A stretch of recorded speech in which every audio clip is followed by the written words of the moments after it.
going to love this. Just love it.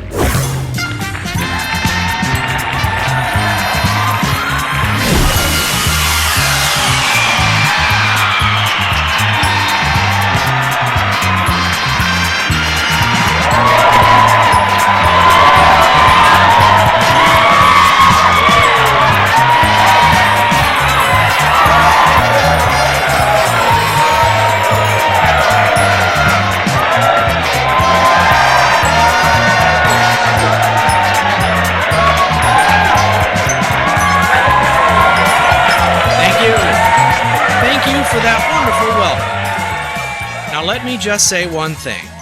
For 35 years, when Bob Barker came through those doors, there was always a beautiful young lady standing right here with his microphone.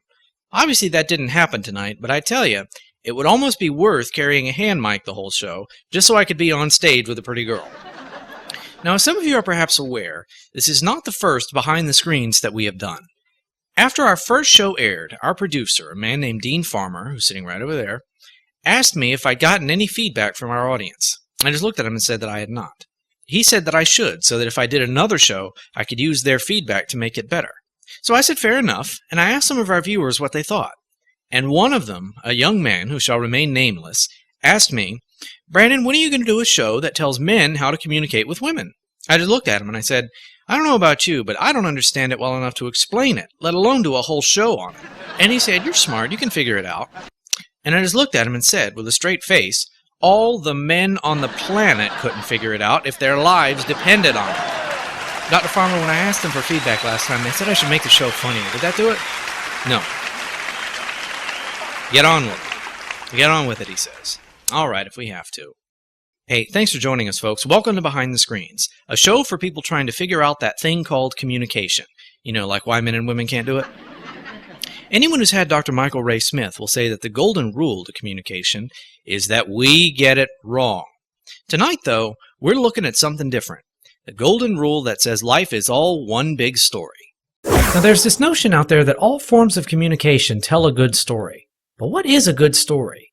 Using America's favorite game show as a model, let's find out. To tell a good story, you need 5 basic elements: conflict, characters, beginnings, middles, and ends. A typical episode of The Price is Right fits that model perfectly. For conflict, contestants go head-to-head to win their way up on stage and play one of the show's more than 80 pricing games, each with its own unique challenges to overcome. So we're playing cliffhangers. The idea is not to hurt the Yodel Man. We're going to show you 3 products. You're going to tell us the price, and then hopefully the Yodel Man won't go off the cliff. Host Drew Carey and announcer Rich Fields are the stars of The Price is Right, along with the pricing games. Take it from the fat guy with the microphone. Resealable Oreo bag rocks. But the real characters are the 9 lucky contestants chosen for each episode who bring the show to life with their energy and enthusiasm. Yvonne, do you ever hear of YouTube?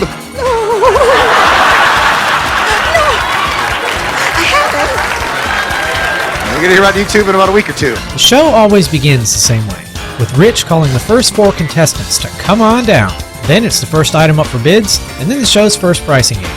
You're going to push these blocks, and when you see the 4 numbers that coincide with the actual retail price of the catamaran line up in this blue area right here, you're going to stop pushing. After 3 games, the show hits its midpoint, where players spin the big wheel for a shot at $11,000. The last player standing in each showdown wins their way to the showcase at the end of the show. Our price is right. Don't go away. The second half of each episode follows the same format as the first half, with 3 more pricing games followed by another showcase showdown. After that, it's time for the showcases, where players bid on the most expensive prizes of the day. 1, 6, 5, 0, with another 0. $16,500. Drew reveals the retail prices for each showcase, and once we learn who won, it's time for the closing credits, and then we do it all again the next day.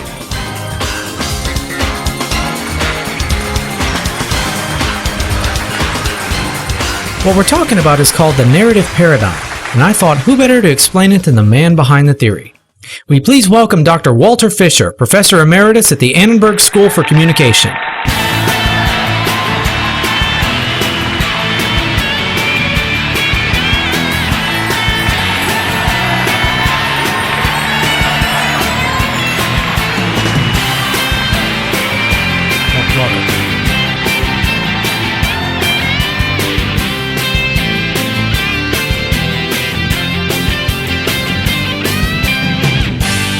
Dr. Fisher, thanks for being here. My pleasure. So, what's the basic idea behind your theory? Well, the basic idea behind everything I've written is that humans are essentially storytelling fools. Really, what do you mean? Well, it all comes down to is the fact that when people are retelling a story, even if they're trying to provide evidence for something, they're essentially trying to tell a good story. Now, I heard what you said about The Price is Right having all the basic elements of a good story. Wouldn't have thought to use that particular example, but you got the basic idea. You said I've got the basic idea. What's your take on it? All forms of communication that appeal to our reason are best viewed as stories shaped by history, culture, character, that sort of thing. And if we want to know whether we should believe the truth in what we hear, everything should be viewed as some kind of narrative. My theory, narrative paradigm, refers to the belief that there is no communication of ideas that is purely descriptive. Interesting. Now, if we're going to believe the truth in the stories that we hear, what do we need to know about the storytellers themselves? Well, there's a couple of things to remember, both when telling a story and when hearing one. First, it's that people are essentially storytellers. That's what we are, and that's what we do. Second, we make decisions on the basis of good reasons, which are going to be different based on the type of communication we're dealing with. If it's philosophical, technical, rhetorical, artistic, all of that changes how you hear what you're listening to. Third, our history, our biography, our culture, and our character determine what we consider good reasons.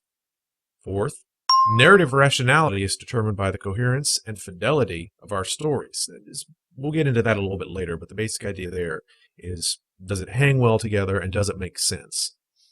Finally, the world is basically a set of stories from which we choose and thus constantly recreate our lives. Think about it in terms of a library. You walk in and there's stacks and stacks and stacks of books, but only the ones that you pick up and read become a part of your existence. So what happens when we pick up a bad book? Well, the thing to remember is that not all stories are going to be good. There's no guarantee people aren't going to adopt a bad story, but the theory is everyone applies the same standards of narrative rationality to the stories that they hear. Okay, so how do we figure out if a story is good or bad? There's two ways to do it: narrative coherence and narrative fidelity. That sounds complicated. Well, that's the beauty of it. It's not once you understand it. Coherence has to do with how probable the story sounds to the listener. Does it hang together? Do the people and events it portrays seem to be of one piece? Are they part of an organic whole? Do the characters act consistently? Stories hang together when we're convinced that the narrator hasn't left out important details, fudged the facts, or ignored other plausible interpretations. We judge the coherence of a narrative by comparing it with other stories we've heard that deal with the same theme. And for me, the ultimate test of narrative coherence is whether we can count on the characters to act in a reliable manner. We're suspicious of accounts where characters behave uncharacteristically, but we tend to trust stories of people who show continuity of thought, motive, and action. Wow, that's a lot. There's more to this, but we're going to take a quick break. We'll have more with Dr. Fisher after we do a little business with you. Don't touch that dial. Behind the Screens is coming right back. Stay tuned.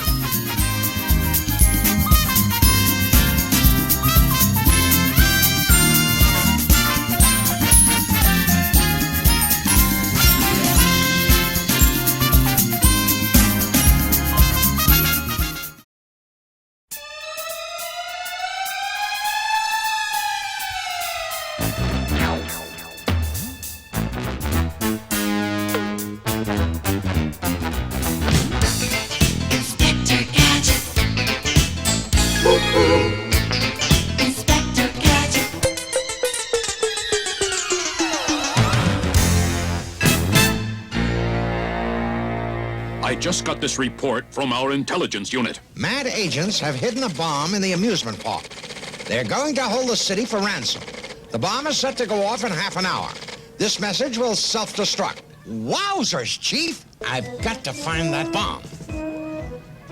Huh? Wowzers! That guy must be the mad bomber. Stop! Stop in the name of the law! Oh! Halt, you hooligan! There's no hope of escape!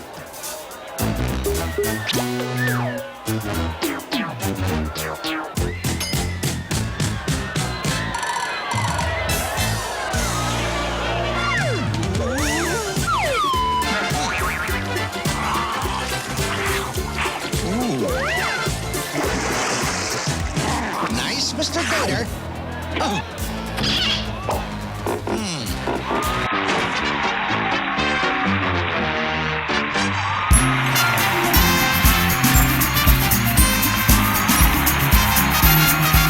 here with Dr. Walter Fisher, Professor Emeritus at the Annenberg School for Communication. Before the break, Dr. Fisher had just explained the concept of narrative coherence, one of two tests that we use to evaluate what we hear. Dr. Fisher, what can you tell us about the second test? The second test is called narrative fidelity, and that's the quality of a story that makes it strike a chord in the audience. We say that a story has fidelity when it rings true with the hearer's experiences. It squares with the stories they might tell about themselves. It seems believable.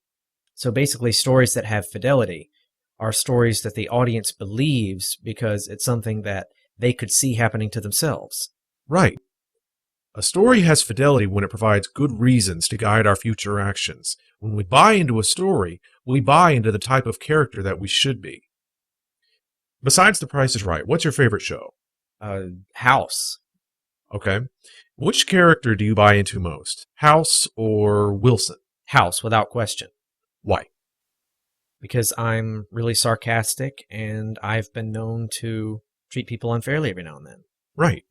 And because you and House share that common characteristic, you believe that what House does is realistic because it's something that you could easily see happening to you.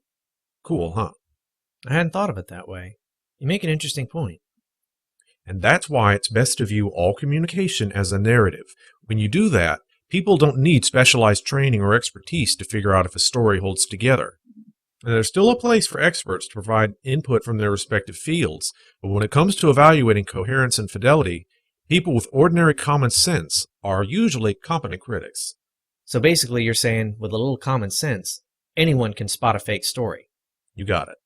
Dr. Fisher, thanks for being here. All right, so we know all about Dr. Fisher's theory. When we come back, I'm going to tell you what it all means. Stay with us.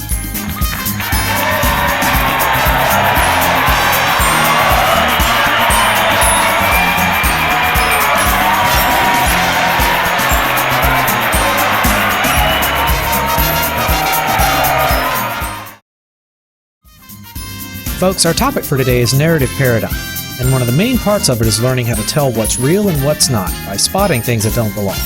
It's a good theory, but it's also important to remember that no theory is perfect. We're using the set from The Price is Right as it appeared during the show's 32nd season, and I've gone to great lengths to recreate the show's look and feel. But in addition to a studio that's accurate down to the last detail, there's also a few things that don't belong and have never been seen on the daytime Price is Right. The HD monitors between the doors are one example. While they were inspired by the set dressings for the most recent primetime special honoring Bob Barker's retirement, live screens like that have never been used on the show. The same can be said of the big projection screen behind the audience. Again, inspired by something that appeared on the last nighttime show, but not accurate to anything we've actually seen. Sure, it looks cool, but it's never actually been seen on the air. And by the way, neither has the combination of those elaborate star patterns with these particular big doors. All of it looks like something you might reasonably expect to see on The Price is Right, but only certain parts have actually appeared. The rest is my custom design for Studio 33. You just don't think much about it because it all seemed to hang together. A reminder that there's exceptions to every rule. I'm Brandon Bridges, and this is Behind the Screens. We'll be back right after this. Don't go away.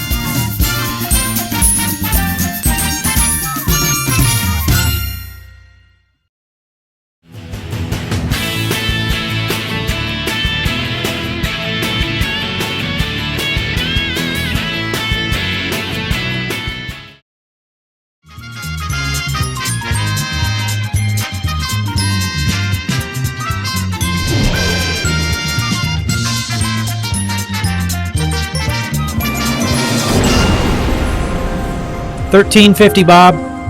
I've always wanted to do that. You ever noticed on The Price is Right how all the bids down here in Contestants Row are so different? Why is that? If the contestants are all bidding on the same prize, shouldn't the bids be close together? Not necessarily. Each bid is different because each person interprets the prize descriptions based on their background. It's going to be different for everybody. And stories work much the same way. As Dr. Fisher told us, a lot of things come into play to determine how we interpret a story. Plain and simple truth of it is, like spins on the big wheel, no two people are exactly the same. Still, everyone has similar standards to figure out if a story is true or not. Ordinary people can make the call. Dr. Fisher says that anyone with common sense can tell the good stories from the bad ones. So if that's true, why do lawyers exist? Turns out there's more to it than meets the eye. What lawyers do is present two theoretically logical interpretations of the same facts. When constructing their strategies, they apply the same test to their arguments that Dr. Fisher does. Does it make sense? Does everyone act the way they're supposed to? Does anything seem out of place? If an attorney's story didn't connect with the audience, neither a judge nor a jury would accept their story. The truth is, because everyone's background is different, things that seem logical to one person might not seem so logical to another. So if you hear something that sounds outlandish, just think about what else you know about the person and their circumstances, and see if what they say fits. The pen is blue. The pen is blue! The damn pen is blue! It's usually pretty easy to figure out types of good storytelling and types of bad storytelling. Good storytelling happens when you hear something that sounds plausible and realistic to you. Think about episodes of The Simpsons. Did the antics of Homer and Marge seem realistic? Of course not. The show doesn't have that much narrative coherence or fidelity because very little of what happens in the town of Springfield seems realistic. From ex-presidents moving in next door to mutant tobacco plants, the Simpson family antics hardly seem like stories we might tell about ourselves. Give me your lunch money. Well, it's after lunch. It's just an expression, like kick your butt. Could involve no kicking whatsoever. An example of good storytelling is competing show King of the Hill. Unlike what goes on in The Simpsons, the happenings in the small town of Arlen, Texas seem to be a lot more like stories we might tell about ourselves, albeit with some notable exceptions. It's against the law to fire this man. He's a drug addict. Are you sure you don't want to shoot me? He's just suicidal, Peggy. He's not crazy. Bill, take off the dress. Why do you keep calling me Bill? Still, it's easy for us to understand how someone might take pride in buying a new mower or grow weary with the antics of their 11-year-old son. 6 a.m. and already the boy ain't right. We say this show has both fidelity and coherence. It connects with the audience, seems believable, and reminds us of similar stories we might tell about ourselves. Do you gentlemen think you could spare a beer for a lady? Come on, you know you're Bill. No, I don't know that. I'm Lenore. Well, if you're Lenore, then where's Bill? Huh? Bill's in the house. You want me to go get him? I'm skeptical that you could, yet intrigued that you may.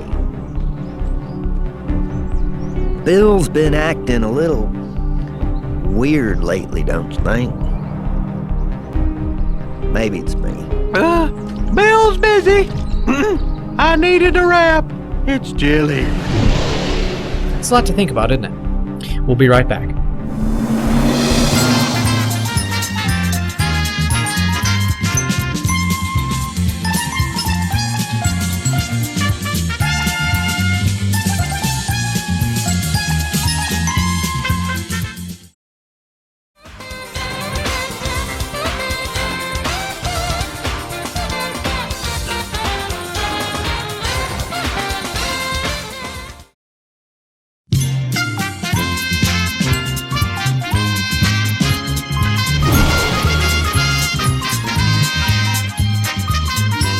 The important thing to remember about narrative paradigm is it's all subjective.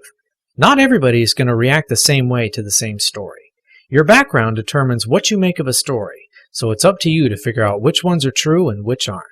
Chances are you already know what to look for. Do the characters act like you expect? Does everything fit together? Do you feel like the narrator is fudging the facts? Remember that storytelling is a lot like the Price is Right showcases. You've got an entire audience seeing the same prizes, but no two people are shouting the same thing when the contestant is ready to bid. Your background might not be the same as the person up here, so don't be surprised if you come up with a different answer than they do. I want to thank my special guest Walter Fisher for coming. For more information on anything we've covered, check out the Narrative Paradigm on Wikipedia.org or check out Dr. Fisher's books from your local bookseller. Stop me when I start to sound like Dr. Phil. Alright, well that's going to do it for tonight. Thanks for coming, everybody. Brandon Bridges reminding you to help control the pet population. Have your pets spayed or neutered. Goodbye, everybody.